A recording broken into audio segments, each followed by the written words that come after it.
Subscribe करें और bell दबाएं ताकि कोई खबर रह न जाए।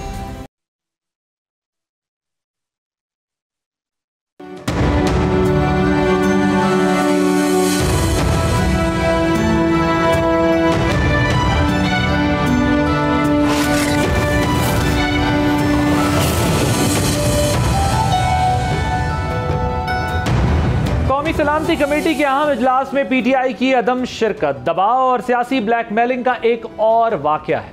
आम तौर पर ऐसे मौके पर तमाम सियासी जमातें इख्तलाफात भुलाकर मुल्क की सालमियत पर मुत्तहिद हो जाती हैं।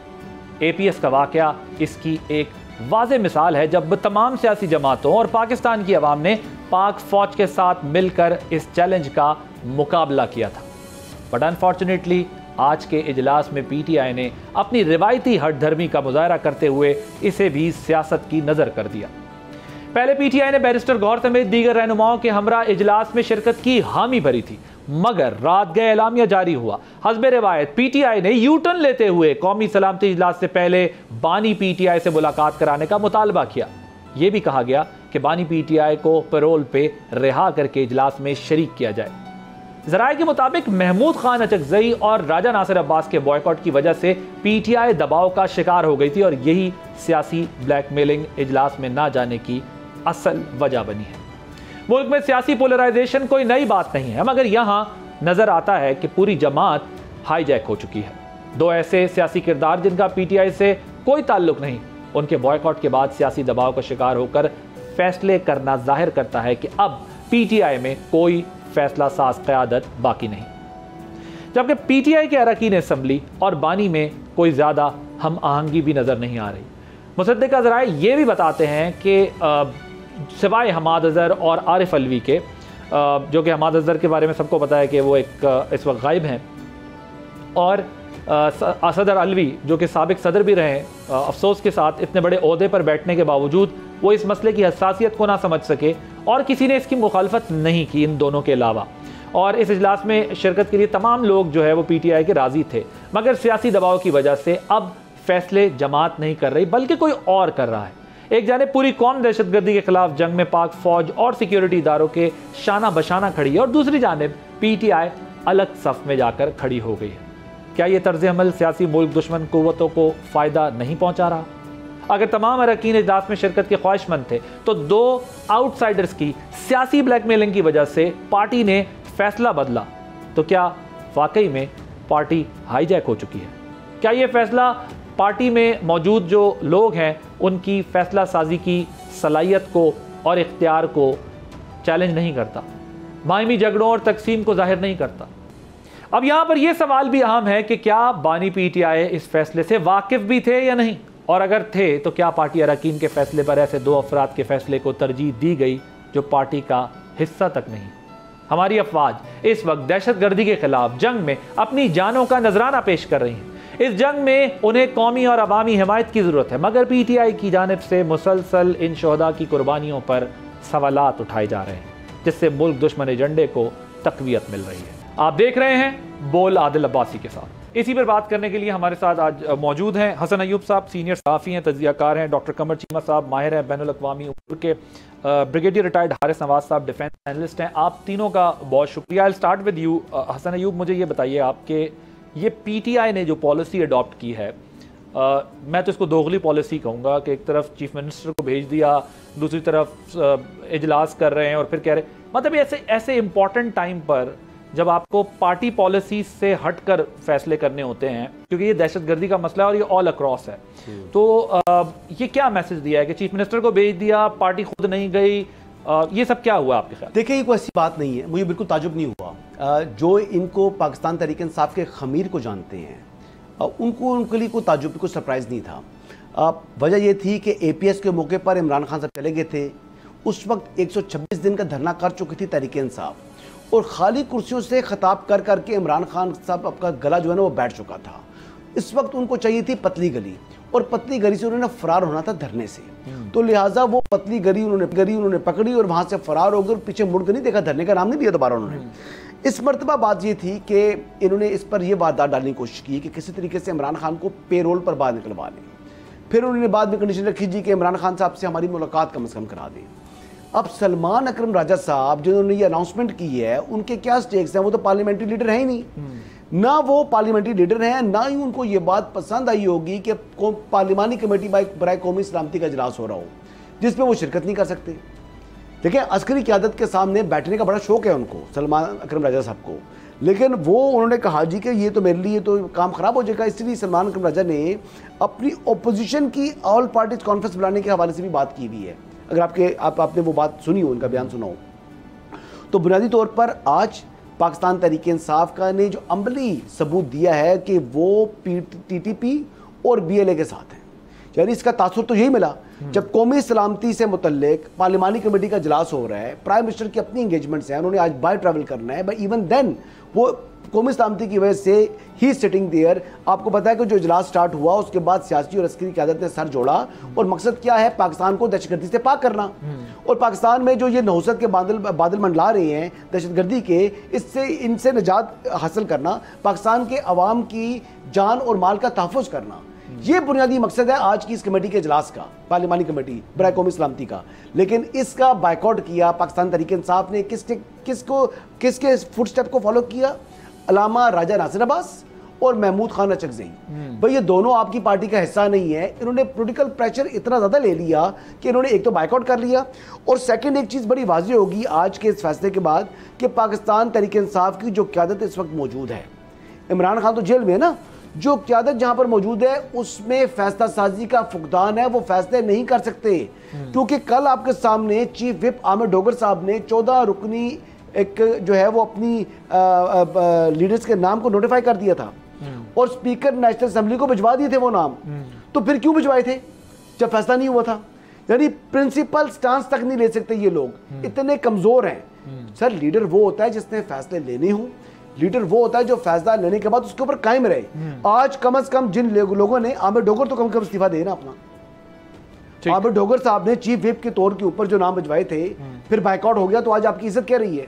तो आपके ख्याल में ऐसा उन्होंने किसके कहने पे किया है? वो जो अपने इत्तेहादी अपोजिशन है उनके कहने पे किया है, लीडरशिप के कहने पे किया है, या जो हम एक हार्डलाइनर्स देखते हैं जो इनकी सोशल मीडिया ब्रिगेड है जो कि अपने लीडर्स को भी नहीं बख्शती, उनके कहने पे ये किया है? टोटल 2 लीडर्स हैं जिन्होंने मुखालफत की है इसकी। एक है क्या नाम है उनका, हमाद अजहर साहब, हाँ। और दूसरे आरिफ अलवी। बाकी सारी की सारी लीडरशिप जो है वो तो शिरकत के हक में थी। बैरिस्टर गौर का तो कल ओपनली पब्लिकली स्टेटमेंट आ गया, आपने सुना था बैरिस्टर गौर का स्टेटमेंट? उसके बाद क्यों इन्होंने वहां से जो है फरार इख्तियार किए? क्या BLA के साथ है? अच्छा, मैं आज चैलेंज देता हूँ इमरान खान साहब को, आप सोशल मीडिया टीम की बात कर रहे हैं ना, ये BLA की, TTP की इमरान खान के ट्विटर हैंडल से मजम्मत कर दें और इसराइल की कर दें, मजम्मत कर दें, मैं माफ़ी मांग लूँगा। Okay, fair enough. मुझे कमर चीमा साहब ज़रा ये बताइएगा कि आप ज़ाहिर इंटरनेशनल अफेयर्स को भी समझते हैं, दुनिया में ज़ाहिर है पाकिस्तानी तो बड़े वोकल भी हैं, और इंडिया ने जिस तरह इसको प्ले अप किया है सारे खेल को, हम देखते रहे। जो दहशतगर्दी का वाक़या बोलान में जाफ़र एक्सप्रेस वाला हुआ, इंडियन मीडिया को थ्रू आउट हम फॉलो करते रहे। अब इंडियन मीडिया ने उसको जिस तरह एक्सप्लॉइट किया, डिजिटल मीडिया पे एक्सप्लॉइटेशन हुई, जिस लेवल पर सारी चीज़ें हो गई, तो ये इंटरनेशनलाइज हुआ ये इशू, और बहुत बड़ा बना। और मैं बार बार अपने प्रोग्राम्स में ये बात कह रहा हूँ जिस दिन से ये वाक़या हुआ कि इसके 2 इम्पैक्ट हैं। एक तो दहशतगर्दी है जो आपका डोमेस्टिक इशू है जिसको आपने फेस किया, इसमें एक्सटर्नल इन्वॉल्वमेंट है, लेकिन दूसरा इशू ये है कि जो डिजिटल दहशतगर्दी हुई है, मैं तो ओपनली इस बात को कहता हूँ क्योंकि उसका impact was way bigger than that, इससे बहुत बड़ा था जो दहशतगर्दी का वाक़या बलूचिस्तान में हुआ, क्योंकि पूरी दुनिया में डिजिटल मीडिया के थ्रू जिस तरह की कैंपेन चलाई गई पाकिस्तान के खिलाफ, पाकिस्तान की फौज के खिलाफ, इदारों के खिलाफ, वो साफ और वाज़े तौर पे बताती है कि ये 2 साइड जो है इसका इफेक्ट था। So how do you see this के ऐसे मौके पे जब पूरी दुनिया में पाकिस्तान के इस मसले को बल्कि एड्रेस किया गया, अफसोस किया गया, मजम्मत की गई बड़े बड़े मुल्कों की तरफ से, वहां पर PTI का इस इजलास में शिरकत ना करना, इसको मैं तो अहमकाना इकदाम ही कहूंगा, लेकिन how do you see it, what is your take on? देखिए जी, पहली बात तो ये है कि दहशतगर्द जमातें क्या पैगाम देना चाहती हैं। मेरा ख्याल है एक तो ये पैगाम देना चाहती हैं कि पाकिस्तानी कौम डिवाइडेड है। तो आज ये जो सियासी जमातों ने इग्नोर किया है पार्लियामेंट को, इग्नोर किया है कौमी सलामती कमेटी को, इग्नोर किया है जब सारी लीडरशिप ये बैठ के फैसला करना चाहती है, तो मेरा ख्याल है कि वो जो नेशन डिवाइडेड का जो नारा देना चाहते हैं BLA या जो दूसरी TTP, मेरा ख्याल है वो इसमें बहुत ज़्यादा कामयाब हुए हैं। एक बात तो ये है। दूसरी, गो के उनको इस चीज़ का अंदाज़ा है दहशतगर्द जमातों को कि पाकिस्तान की जो अवाम है वो इन सियासी जमातों को छोड़ के सारी की सारी इस चीज़ पे बिलीव करती है कि हमें इन दहशतगर्द जमातों को हर कीमत में ख़त्म करना है। लेकिन वो जैसे कहते हैं ना, सुपरफिशियली एक तासुर यही गया है कि पाकिस्तान की कौम तकसीम है। दूसरी बात लेट्स बी फेयर कि मैं दीगर जमात सबकी इंपॉर्टेंस है, जो छोटी जमातें रीजनल जमातें हैं उनकी भी इंपॉर्टेंस है, बट PTI तो एक नेशनल लेवल की पार्टी है ना, उसका इस लेवल पे जाके बॉयकॉट करना वो क्या इंपैक्ट देता है? देखिए ये तो लोकल और रीजनल पार्टीज हैं या to an extent religious parties हैं कि जिनका अपने स्टेक्स होते हैं अपने मामला। नेशनल लेवल की पार्टी का ये फैसला करना कि हम नहीं जा रहे, ये किस तरह की डेवलपमेंट है आपके ख्याल में? देखिए, पहली बात तो ये है कि PTI के अंदर इस वक्त लीडरशिप कोई नहीं है, और जब लीडरशिप ना हो तो जो फॉलोअर्स हैं उन्होंने इनको होस्टेज बना लिया है। वो लोग जो डिजिटल मीडिया के ऊपर नैरेटिव बनाते हैं, अब ये जितने लोग इस वक्त सियासतदान PTI के अंदर मौजूद हैं, ये बेसिकली होस्टेज बन गए हैं अपने उन लोगों के जिनको इन्होंने चलाना था। सो जो वो बेसिकली प्रेशराइज करते हैं इनको ब्लैकमेल कहते हैं, ये एस्टैब्लिशमेंट से मिल गए हैं, ये जनाब अब बिक गए हैं, ये खान की गद्दारी कर रहे हैं। अब ये सारे के सिद्धांत जो PTI को इस वक्त लीडरशिप है वो कॉम्प्रोमाइज हो जाती है अपने ही फॉलोअर्स के आगे। सो इस वक्त लीडरशिप नहीं है, इसकी वजह से वो सारे के सारे अंडरमाइन है। जो पहले बात हम कर रहे थे कि डिवाइडेड नेशन की, अब देखें किसने केस को, बलोचिस्तान के केस को या पाकिस्तान के केस को इंटरनेशनलाइज किया है? देखिए, भारत ने एग्जैक्टली इंटरनेशनलाइज किया क्योंकि उनके पास एक बड़ा तगड़ा इंग्लिश मीडिया है जो पूरी दुनिया उस मीडिया को देखती है साउथ एशिया की डेवलपमेंट्स के हवाले से। दूसरी तरफ पाकिस्तान की तरफ से आप देखें, आपके foreign minister, information minister, prime minister की तरफ से कोई स्टेटमेंट नहीं आई, इवन इंटीरियर मिनिस्टर जो है कोई स्टेटमेंट नहीं आई कि हमें कैसे, किस तरह का थ्रेट है, भारत कहां पे इसमें क्या कर रहा है, अफगानिस्तान क्या कर रहा है। वो जिसे कहते हैं ना, टॉप डाउन अप्रोच होनी चाहिए कि आप टॉप लेवल पे लीडरशिप बोल रही हो तो फिर हर जगह उसकी बात आती है। यानी कि फॉरेन ऑफिस की अपनी जगह एक जरूरत है, उसने वो बात की है, लेकिन जब टॉप लीडरशिप बोलती है तो उससे एक पैगाम जाता है। सो ये PTI ने किया है, इससे हमें और नुकसान ये हुआ है कि जो मैसेज जाएगा इंटरनेशनल कम्युनिटी को, आज जब ग्लोबल प्रेस पाकिस्तान इसके ऊपर रिपोर्ट करेगी तो वो कहेगी जी अपोजिशन वहां पे मौजूद नहीं थी, या कुछ पार्टीज वहां पे मौजूद नहीं थी, या PTI वहां पे मौजूद नहीं थी, तो मजीद डेंट डाला जा रहा है। सो मैं समझता हूं कि एक तो हमें घर में ये जो पैगाम है ये देना चाहिए था, आज PTI की वजह से वो हमने लेकिन you rightly said that I have been raising this issue number of times। आपको याद है जब इस्लामाबाद में इन्होंने वो इनकलाब की तारीख दी और PTI इनकलाब लेकर यहाँ आ रही थी, और उस रोज़ जो कुछ हुआ और जो डिजिटल मीडिया पे उन्होंने इस्लामाबाद मैसेकर के नाम से एक पूरी कैंपेन चलाई और वो सब कुछ हुआ। सो उस वक्त भी मैं I been raising this issue कि there was no federal minister to defend Pakistan at international front. हमने देखा कि इंटरनेशनल मीडिया उसकी हेडलाइंस बना रहा था और यहाँ से एक स्पेसिफिक नैरेटिव जो है वो जा रहा था। ये बात आपने बिल्कुल ठीक की और ये आज भी आप इसको बड़ा ज़बरदस्त तरीके से आपने इसको एलेबरेट किया है कि इस किस्म के जो प्रोफाइल्स के मिनिस्टर्स हैं उनको फॉरेन फ्रंट पर आकर, जैसे ये जाफर एक्सप्रेस वाले में भी मैं समझता हूँ थोड़ा लेट किया है रिस्पॉन्स, फॉरेन फ्रंट पर आकर लूप में रखकर बयानात देकर बात कर और कॉन्फिडेंस में लेकर बात करनी चाहिए थी। ये उस वक्त भी लिंक थोड़ा सा मिसिंग होता है, लेकिन हमारे यहाँ प्रॉब्लम ये है कि जब आप क्रिटिसिज्म करते हैं तो वो उसको पर्सनल समझते हैं, हालांकि वो पर्सनल नहीं है, वो कंट्री के लिए है कि एक मुल्क को डिफेंड करने के लिए इंटरनेशनल फ्रंट पर आपके वो लोग होने चाहिए जो लोग पाकिस्तान के इस वक्त जिम्मेदार हैं। Let me ask this question to brigadier Haris Nawaz साहब। ब्रिगेडियर साहब, मुझे मैं क्लियर कट आपसे सवाल पूछना चाहता हूँ, ये जो दोनों से मेरी डिस्कशन हुई है इससे हट के जरा आगे, इस वक्त इदारों के अंदर क्या सेंटिमेंट होगा कि जो इस वक्त फ्रंट लाइन पर KPK में और बलूचिस्तान में जाने दे रहे हैं, अपनी कुर्बान कर रहे हैं, और जब वो देखते होंगे, मैं इस वक्त एक आम जवान की भी बात कर रहा हूँ, उसकी क्या फीलिंग होगी कि मेरी पॉलिटिकल लीडरशिप जो है अपने स्मॉल पेटी गेन्स के लिए जो है वो इस वक्त मसरूफ है और वो मेरी लड़ाई, मुल्क की लड़ाई और उनकी लड़ाई जो मुल्क के लिए वो लड़ रहे हैं उस पर डिवाइडेड है। आदिल, ये एक बहुत जिस तरीके से जब हमारे मुल्क में पॉलिटिकल नहीं कर सके, और इस वक्त दुनिया को क्या मैसेज आ रहा है? दुनिया को ये मैसेज आ रहा है कि पाकिस्तानी कौम and political parties are divided, they are not on one page. कुछ पार्टी आई वुड से वो इन्फ्लुएंसेस ये ड्रॉ कर रहे होंगे, शायद वो इन फौजियों को और BLA को सपोर्ट करते हैं। इस मौके पे whatever it was the responsibility of PTI। अगर बानी नहीं भी अटेंड करे, जेल में है, तो आपकी लीडरशिप को जाना चाहिए था, कौमी धारा में जाके बैठना चाहिए था, इसको पूरा डिस्कस करना चाहिए, अपने नुक्ता नज़र देना चाहिए था और दुनिया को पैगाम देना था कि on Pakistan first security issues के ऊपर हमारे पॉलिटिकल डिफरेंस जितने मर्जी हैं या हमारे पार्टी डिफरेंस जितने मर्जी हैं या हमारे पर्सनल इशूज़ हैं, बट कौम के लिए, पाकिस्तान की सिक्योरिटी के लिए पूरी पाकिस्तान की पॉलिटिकल पार्टी, पूरे पाकिस्तान के अवाम they are on one page and that is कि पाकिस्तान की सॉवरेनिटी और इसकी बका के ऊपर कोई कॉम्प्रोमाइज़ नहीं है। I think we have miserably failed और I will blame the government party also कि दे शुड हैव एंश्योर्ड के इसमें पॉलिटिकल कंसेंसस कर लेते या पहले APC करते, उसके बाद फाइनल आप सिक्योरिटी कमेटी को लेके जाते और वहाँ सारा फैसला करते। ब्रिगेडियर साहब, I have a different opinion on this. देखिए, अभी इसमें मसला ये है कि मैं थोड़ा सा इसको पॉलिटिकल एस्पेक्ट से भी आपके सामने रखना चाहता हूँ। देखें, यहाँ मैं ये समझता हूँ कि गवर्नमेंट ने आई एम श्योर एक एफर्ट जरूर की होगी इनको मनाने की कि आए आकर बैठे, और जो जिस तरह अभी हसन भी बात कर रहे थे कि कल रात तक इनका इत्तेफाक भी था और फिर एकदम क्या हुआ, अचानक फिर नए फैसले होना शुरू हो गए।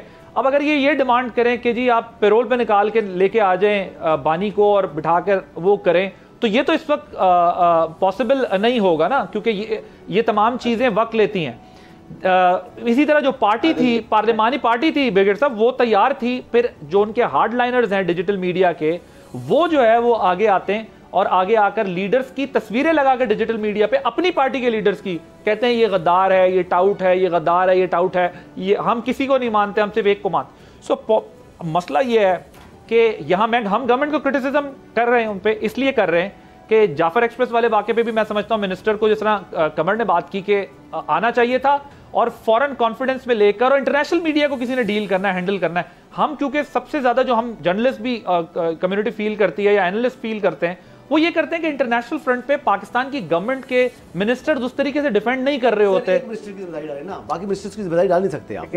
एक मिनिस्टर इंटीरियर का काम था। नहीं डलती है, नहीं देखें, नहीं पूरी मिनिस्टर की बात सबकी डलती है हसन। देखें, या जब आप क्राइसिस में होते हैं ना, वॉर लाइक सिचुएशन में होते हैं, तो सिर्फ एक मिनिस्टर की जिम्मेदारी नहीं होती। क्यों हमारे फेडरल मिनिस्टर्स अब आते हैं, मैं आपको इसकी एग्जांपल देता हूं, आप उनसे कुस्तुनतुनिया के मौजू पे बात करें वो करेंगे, मईशत पे बात करें वो करेंगे, पॉलिटिक्स पे बात करें वो करेंगे, डिफेंस पे बात करें वो करेंगे। लेकिन इतना बड़ा दहशतगर्दी का वाकया हो जाएगा तो वो क्या अपनी मिनिस्ट्री की प्रोफाइल देखते हैं? आपके वजीर हर मौजू पे आगे बात करते हैं। तो ब्रिगेडियर साहब, मैं जरा ये समझना चाहता हूँ, मुझे बताएं सेंटिमेंट इस वक्त क्या होगा इदारों में, क्योंकि आप तो सर्व कर चुके हैं और आप सिस्टम का पार्ट रहे हैं।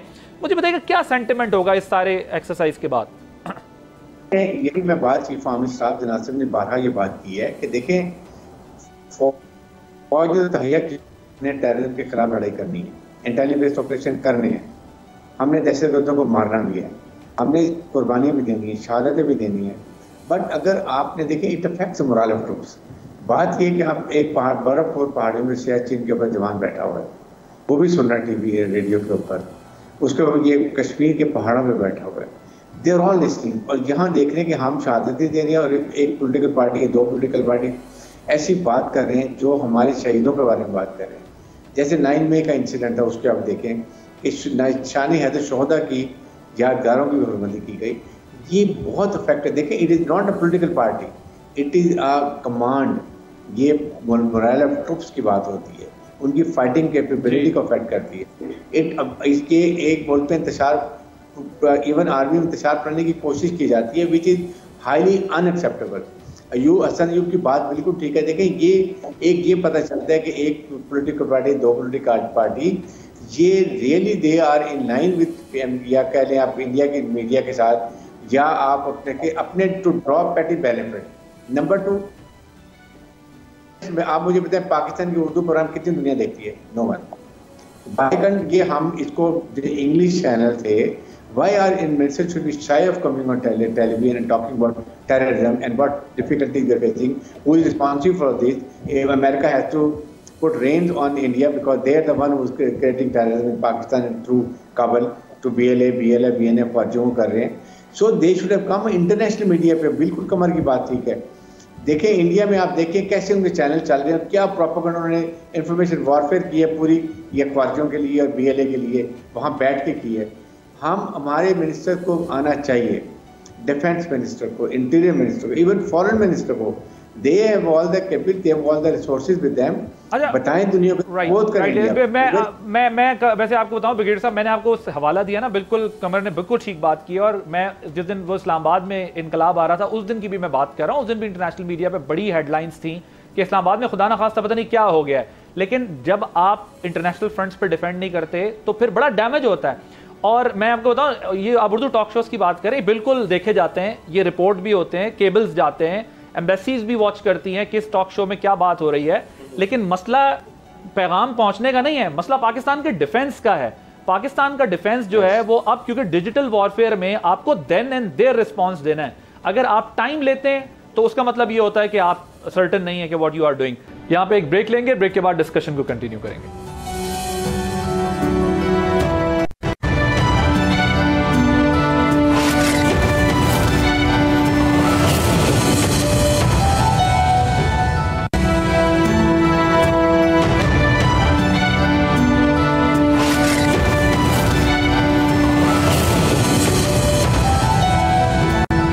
Welcome back.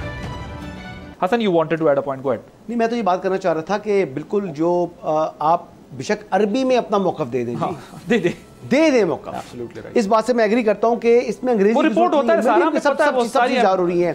आजकल जो आपका शॉट आप देते हैं ना, वो ट्विटर पर ट्वीट करते हैं तो उसके नीचे ऑटोमेटिकली ट्रांसलेशन आ रही है। जी जी, ये एक ज़माना है, अब बैरियर, लैंग्वेज बैरियर नहीं है। गुड पॉइंट, लैंग्वेज का बैरियर नहीं है, लेकिन बात लेकिन हसन हम ये कह रहे हैं basically, you are absolutely right, मैं आपसे एग्री करता हूं कि आजकल ट्रांसलेशन ट्विटर पे भी फौरन आ रही है और लैंग्वेज 2 मिनट में ट्रांसलेट हो जाती है। बट बेसिकली लेकिन जो मैं और कमर बात करें, बेसिकली हम ये कह रहे हैं कि इंटरनेशनल मीडिया की पूरी दुनिया में एक से है, ब्रिगेड साहब भी इसका हवाला दे रहे हैं। उस पे अपेयर होने का मतलब ये होता है कि आप नेशनल टीवीज के ऊपर भी या मेन स्ट्रीम मीडिया के ऊपर भी आकर अपनी बात कर रहे हैं, जो ज्यादा ऑथेंटिक होती है। क्योंकि आज ये है कि दौर में तो आप स्टेटमेंट्स किसी की कोट कर सकते हैं कि ये फेक है, ये। देखिए, मैं तो ये कह रहा था कि आपके पास वैसे इंग्लिश मीडिया की बात करें तो हमारे पास पीटीवी वर्ल्ड है, हम पीटीवी का अंग्रेजी चैनल मौजूद है, आप उस पर जा सकते थे, इंफॉर्मेशन मिनिस्टर जाके बात कर सकते थे, स्टेटमेंट दे सकते थे, वहां पर जाकर चाहे प्रॉम्प्टर पढ़ के बोल देते, यार अपना मौकफ तो देते ना। आपके इंटीरियर मिनिस्टर, उनका काम था वहां पर जाते, वो जाकर बात करते। देखिए, ऑब्वियसली एक बात समझने वाली है कि टेक्निकल इशू था कि वहां पर ये मामला था। एक सेकंड, ब्रिगेड साहब की बात। जी ब्रिगेड साहब, क्या कह रहे हैं आप? मैं कह रहा हूं इंटीरियर मिनिस्टर तो पूरी इस एपिसोड पे कोई नजर ही नहीं आया। अब हमें इंटीरियर मिनिस्टर तो कहीं नजर नहीं आए। अब देखिए, था प्रोविंस के अंदर जाहिर बात है कि लॉ एंड ऑर्डर उनका प्रोविंशियल सब्जेक्ट था।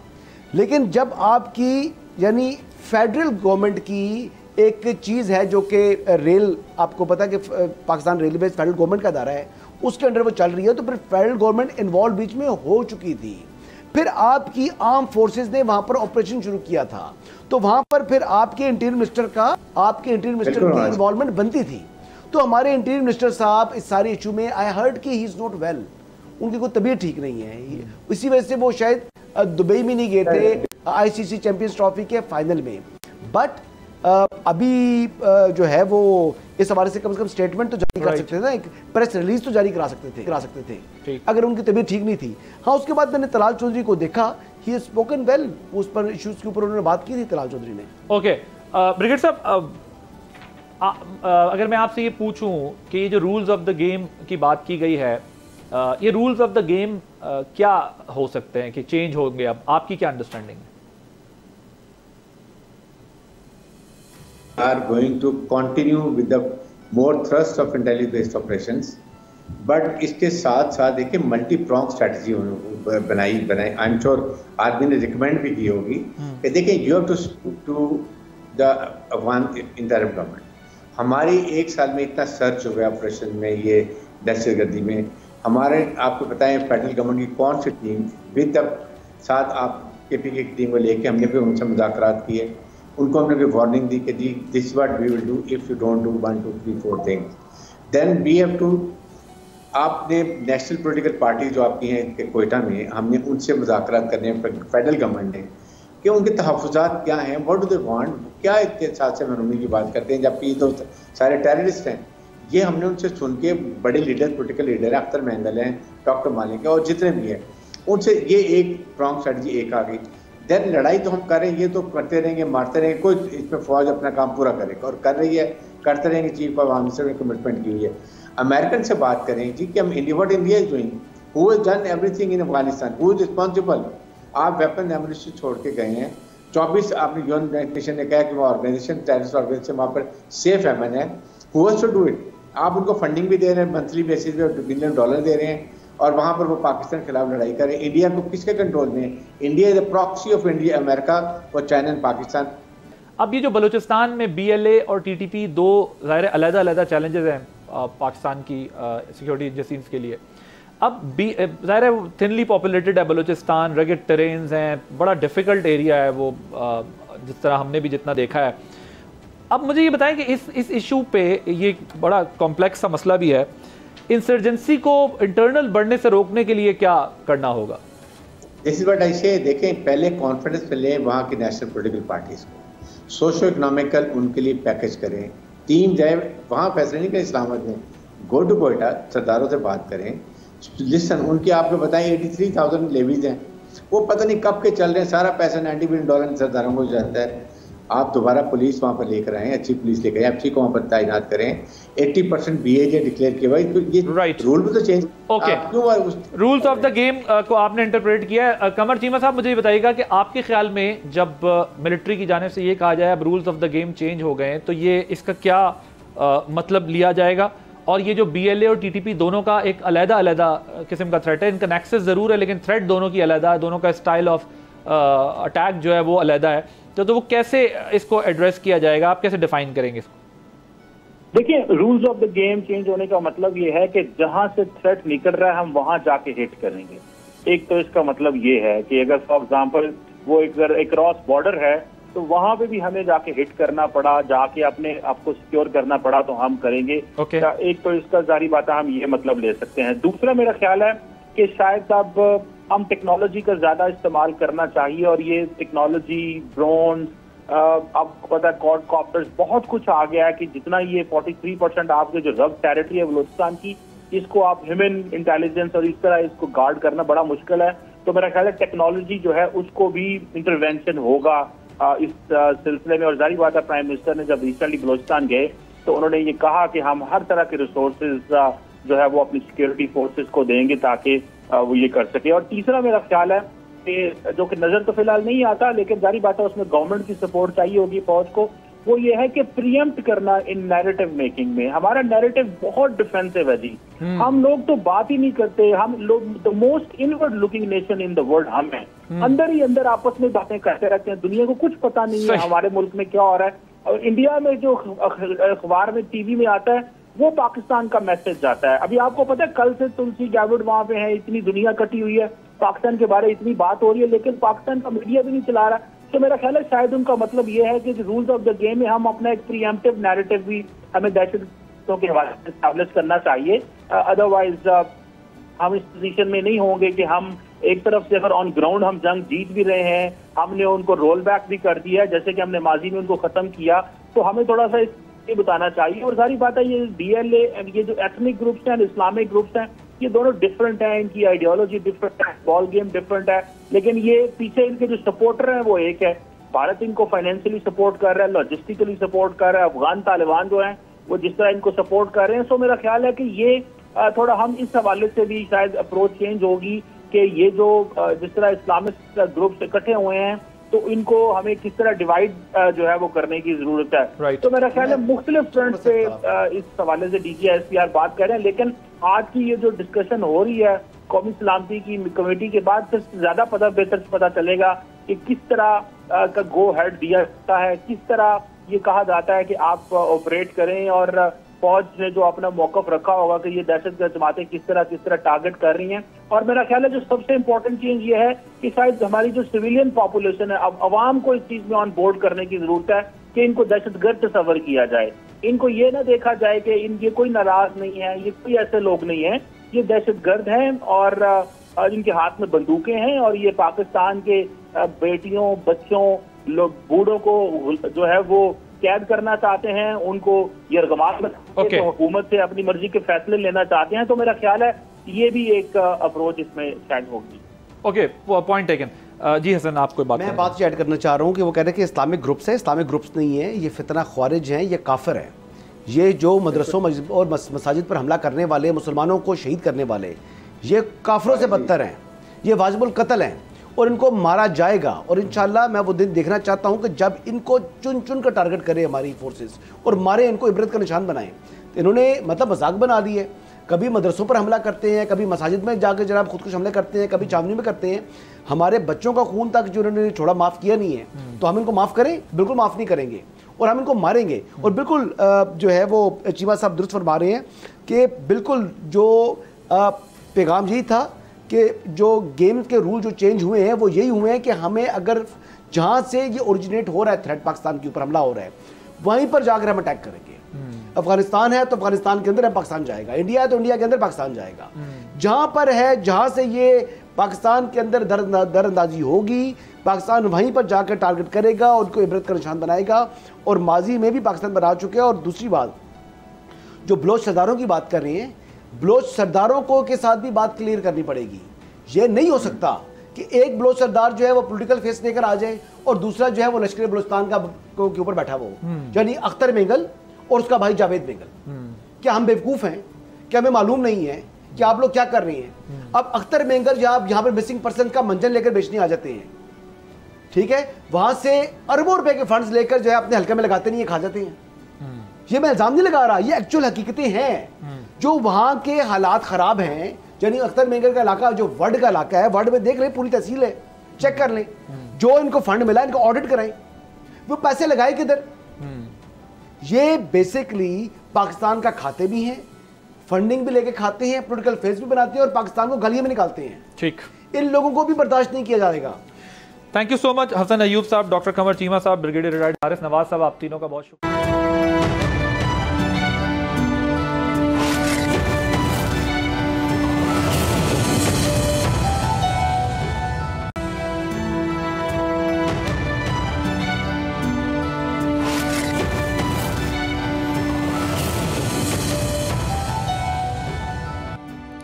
Army chief general Syed Asim Munir ने कौमी सलामती की पार्लिमानी कमेटी से अहम खिताब किया। आर्मी चीफ ने कहा कि मुल्क की सलामती से बड़ा कोई एजेंडा नहीं, कोई तहरीक नहीं, कोई शख्सियत नहीं। पायदार इस्तेहकाम के लिए कौमी ताकत के तमाम अनासर को हम आहंगी के साथ काम करना होगा। ये हमारी और हमारी आने वाली नस्लों की बका की जंग है। आर्मी चीफ ने जोर देते हुए कहा कि हमें बेहतर गवर्नेंस और पाकिस्तान को हार्ड स्टेट बनाने की जरूरत है। हम कब तक सॉफ्ट स्टेट की तरह बेपनाह जानों की कुर्बानी देते रहेंगे। आर्मी चीफ ने सवाल उठाया कि हम गवर्नेंस के गैप्स को कब तक अफवाज पाकिस्तान और शोहदा के खून से भरते रहेंगे। उन्होंने उलमा से दरख्वास्त की कि वो खवारिज की तरफ से इस्लाम की मस्ख शुदा तशरीह का पर्दा चाक करे। इस हवाले से उनका कहना था कि पाकिस्तान के तहफ़्फ़ुज़ के लिए अपनी सियासी और ज़ाती मफादात से बालातर होकर एक बयानिया अपनाना होगा।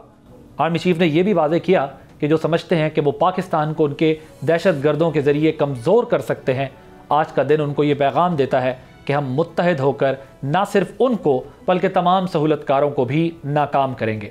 हमें अल्लाह ताला पर पूरा भरोसा है, जो कुछ भी हो जाए इंशाअल्लाह हम कामयाब हो। आज 17 रमज़ानुल मुबारक है, यौम बदर, जिसे कुरान ने यौम फुरकान कहा है, यानी सच और झूठ में फ़र्क करने वाला दिन। जब मदीना पाक से बाहर मुसलमानों और कुफ़ार मक्का में पहली और फैसला कुन जंग लड़ी गई, हालात सख्त तरीन थे। बातिल 3 गुना फ़ौज के साथ हक़ को मिटाने आया था।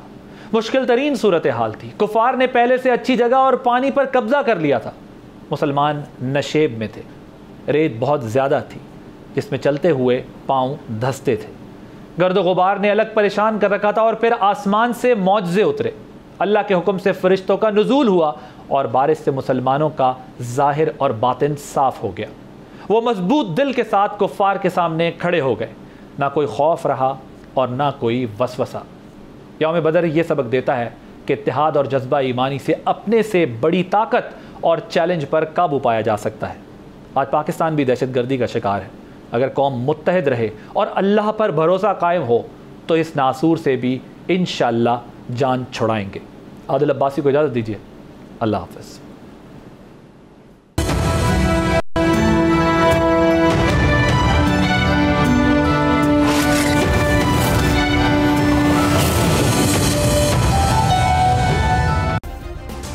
सब्सक्राइब करें और बेल दबाएं ताकि कोई खबर रह न जाए।